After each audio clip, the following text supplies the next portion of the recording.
Hey, hey, hey! Welcome to Money Matters Monday, right here on Speaking from the Purple Couch. Every single Monday, we are talking all things money. Growing your wealth, leveling up your finances, and building the future you deserve. This is your time, so let's get into it.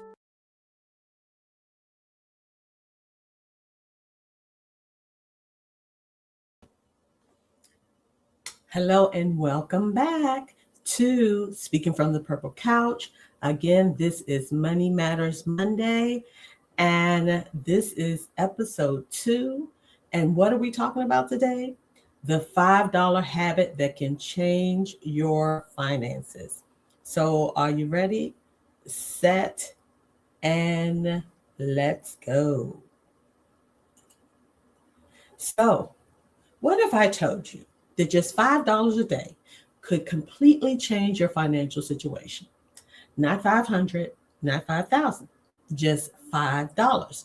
And before you dismiss it, just stay with me. Hang on in here because this might be the shift you've been missing.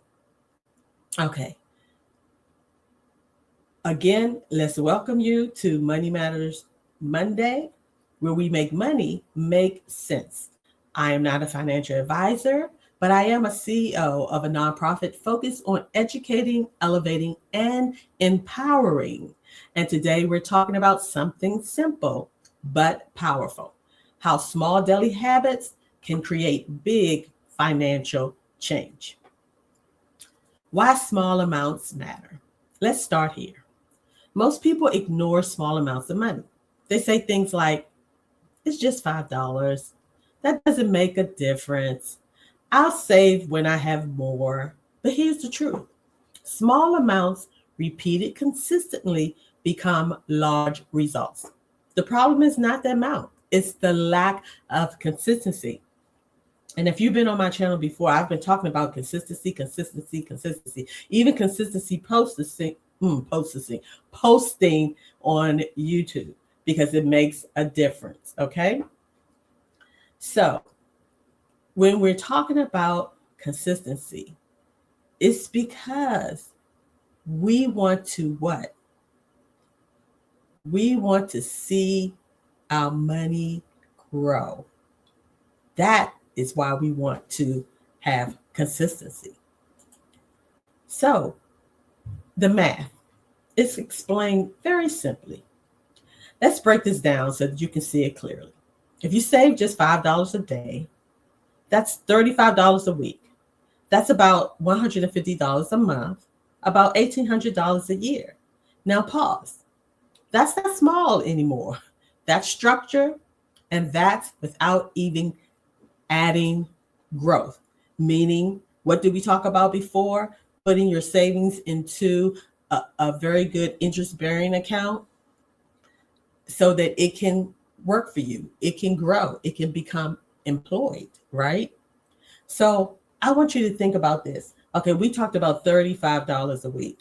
What if you did $20 a week? Now I'm going to freeze frame this so that you can do a screenshot because that's only $20. So if it's every other week, if it's weekly, you do this, that would be $400 you save. Boom, like that. $20. Okay. So let me see if I can take me down. Let me see. And just have that up.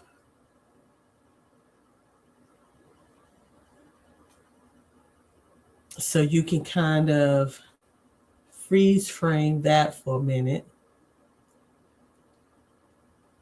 Okay. Okay. So freeze frame that. And I'm going to bring it back up so it can be a challenge to you. Okay. But just think about that. You can do this. I believe in you. So just think if you do that. Now, where your $5 is going now. Now, here's the real question, right? Where is your $5 going now? Let's take a peek, okay?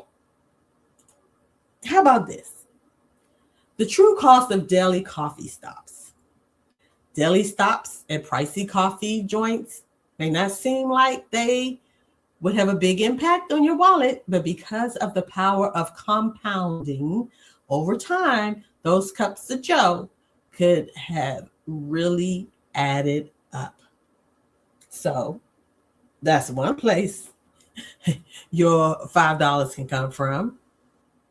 For real, come on, Mr. Starbucks. Can you step in right here and tell us about who over there spending all that money on them Starbucks, Joes and Latos or whatever they call, Frappuccinos? And what about this? Examples of impulse buys, candy, gum, and energy drinks in the checkout line, which we all need to stop. And I want you to start looking at the ingredients on things. You see things that are bioengineered. I looked at some Oreos, and do you know it says bioengineered on there? So please start looking at your ingredients and other things that are on those packages so you can know what you should and shouldn't be eating, okay, and purchasing. And yes, sometimes we have this impulse of clothing and shoes, and we look in the closet, we done duplicated certain things. Come on, we got to get better. Video games, I raise my hand. Candles, home goods is basically an entire store of impulse buys. Am I right? Do you hear me? Do you know what I'm saying?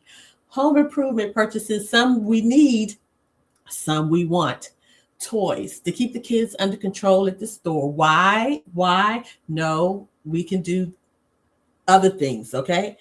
Extra cleaning supplies, just in case, okay? Don't overbuy, don't do that. It's when you need, not what you want, and not stockpiling, okay? Cars, yes, even cars. Some people, I don't know, but that may be an area some people need to work on. I don't know anybody really who can just impulse buy a car and whatever. Books, some things of books we do need because we need to stop reading looking at so much television, but books, okay, we'll throw that in.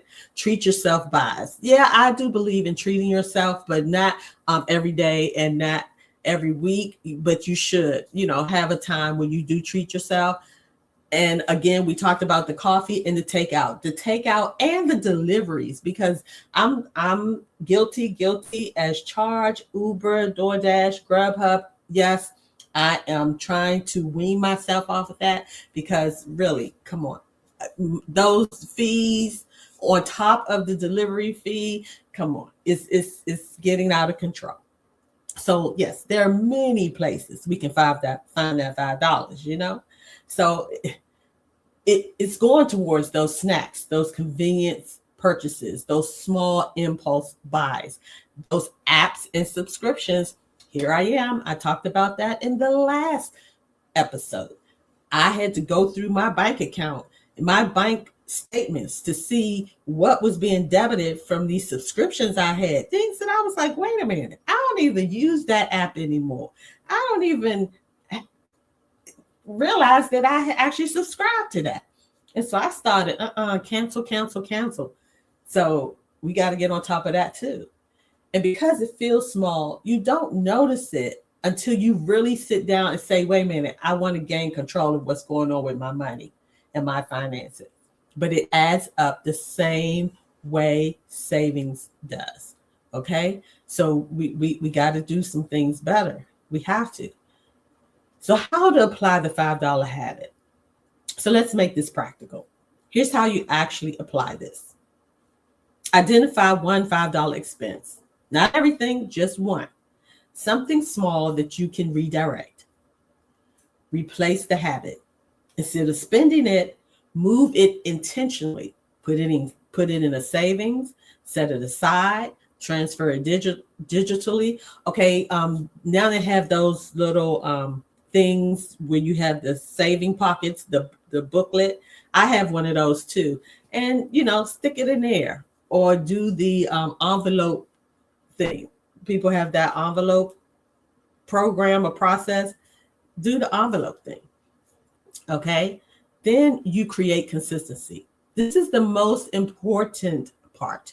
It's not about doing it once. It's about doing it daily or weekly. Daily may be a little bit too much, but how about weekly? Okay. Now track it weekly. Watch it grow. Because when you see progress, you see savings. And what does that mean? That means we see our money growing. And we are happy because our money begins to grow. So that's the whole goal, is to see our money growing. So it's a mind shift, right? This is what I really want you to understand. This is not just about this $5. This is about discipline, consistency. Because if you can't manage $5 consistency, more money won't fix it. But if you build the habit now, you'll be ready for more later. Now, here's your challenge for this week. Identify one $5 expense you can redirect, just one. And instead of spending it, save it or move it intentionally, because change doesn't start with big moves, small moves, step by step by step.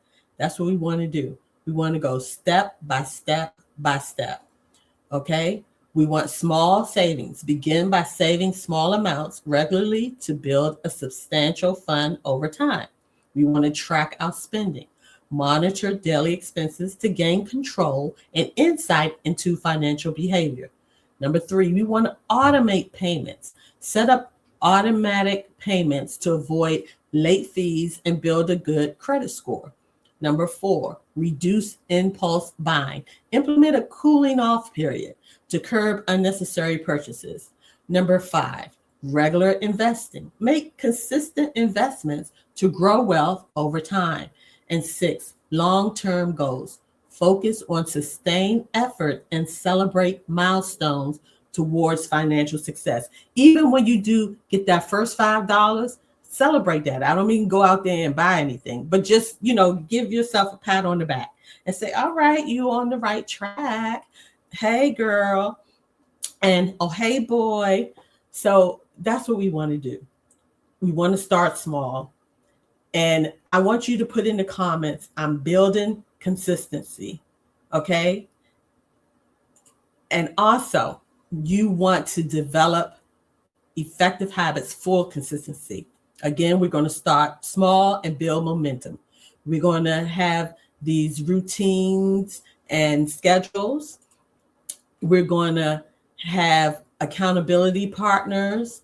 You can keep coming back over here and we'll be your accountability partner. You're going to track your process and your progress. You're going to embrace flexibility.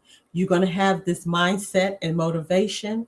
You're going to celebrate small wins. You're going to learn from setbacks, because let's be real, we're human. It's going to happen. And you're going to have continuous improvement as you gain confidence, as you gain discipline, as you gain consistency. Okay. And remember, I'm not a financial advisor, but I am a CEO of a nonprofit focused on educating, elevating, and empowering. And I want you to win with money, because I'm changing my whole financial landscape and I want to help you do the same. So again, we want you to be a winner, and we want you to come back here next Monday, and when we will talk about why paying minimum payments keeps you broke. And we don't want to be broke, because that is a joke. See you next week. Thanks for watching. Like, share, and subscribe.